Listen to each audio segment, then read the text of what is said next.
I'm Julie Faye-Fan Balzer, and today we're going to talk about cutting with your ScanNCut. I've got 6 tips to help you out. So the first thing that you need to know about cutting with your ScanNCut is that every single thing you cut will go onto a sticky mat. Now, I do have a whole video about mats, but the basics are that they come in 3 levels of stickiness, okay? There's a standard, a middle, and a low tack, and they come both in this 12 by 12 size as well as the giant 12 by 24 inch size. So the way that it works is you just take the dust cover off to reveal the stickiness, place your material on it, and of course when you're done cutting, you'll put the dust cover back on to keep all that dust off.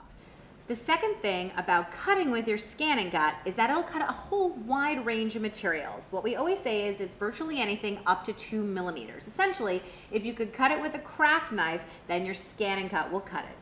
Blade pressure is one of those things that people have a lot of questions about. So blade pressure is how firmly you are pushing into your material. So the higher the number, the more firmly you're pushing into it.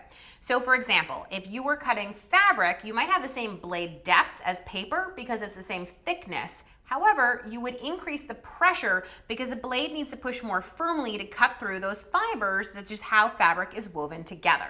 Your ScanNCut will cut at a speed from a 1 to a 5. 1 is the slowest and 5 is the quickest. Things that have a lot of straight lines, if you were cutting like a whole sheet of squares, you'd put that up at a 5.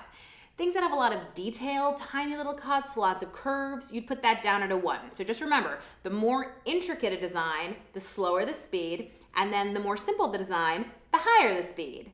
I have an entire video on blade depth, but the easiest way to explain it is that however deep or thick your material is, that's how deep your blade should be. So the last thing you need to know is that there are 2 types of blades for your ScanNCut. The blue top is the standard blade, and the purple top is the deep cut blade.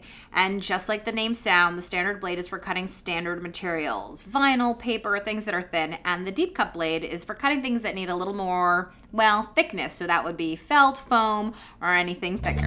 Thanks so much for watching. For more tips, tricks, and tutorials, be sure to visit my blog at balzerdesigns.typepad.com, subscribe to my YouTube channel, and for more information on the ScanNCut, check out ScanNCut.com.